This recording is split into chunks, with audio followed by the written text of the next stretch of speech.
Hello viewers, আসসালামু আলাইকুম। আমি আজকে আপনাদের সামনে নিয়ে আসছি চিকেন রেসিপি। চিকেনের বহুমাত্রিক ব্যবহারের একটি চমৎকার রিফ্লেকশন আজকের রেসিপিতে। I am damn sure today's recipe will be awesome to all of you. আজকের এই রেসিপি তৈরিতে আমি নিয়েছি প্রায় 300 গ্রামের 4টি মাঝারি সাইজের চিকেন পিস। আমি এগুলোকে স্লাইস করে নিচ্ছি যেন ইনগ্রেডিয়েন্টসগুলো ভেতরে সঠিকভাবে প্রবেশ করে। এবার আমি ময়দা নিয়েছি, ময়দাতে চিকেন পিসগুলো ভালোভাবে মিক্সিং করে আমি চুলায় একটু ভেজে নেব। একে একে 4টি পিস দিয়ে দিয়েছি। 2 থেকে 4 মিনিট আমি ঢেকে রাখবো। এবার দিয়ে নিচ্ছি প্রায় 50 গ্রাম আমি বাটার নিয়ে নিচ্ছি, ভালোভাবে নাড়িয়ে আবার ঢেকে দিচ্ছি। এবার আমি 10 কোয়া রসুন কুচি করে কেটে দিয়ে নিচ্ছি, ভালো করে নাড়িয়ে চাড়িয়ে নিচ্ছি। এবার আমি প্রায় 50 ml ভিনেগার নিয়ে নিচ্ছি, সাথে 1 চামচ সয়া সস অ্যাড করছি। ভালো করে উল্টিয়ে নিচ্ছি। দেখুন অপর পাশে একটু লালচে রং ধারণ করেছে।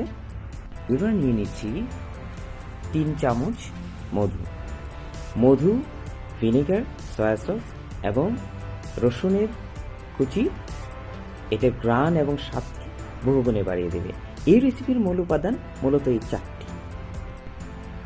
হাফ টেবিল চামচ ব্ল্যাক পেপার নিয়ে নিচ্ছি, আবার ভালো করে নাড়িয়ে নিচ্ছি। এই তো অলমোস্ট হয়ে গেছে।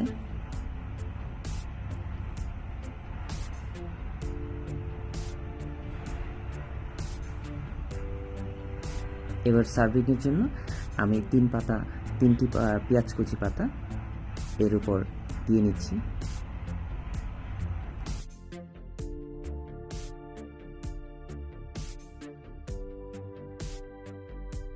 এবার আমি সালাদ তৈরি করে নিচ্ছি। সাথে নিয়েছি 3টা পেঁয়াজ কুচি, বাঁধাকপি কুচি, আর নিয়েছি 4টা চেরি টমেটো, সাথে নিয়েছি ধনেপাতা কুচি। দেন আমি 3 টেবিল চামচ টক দই দিয়েছি।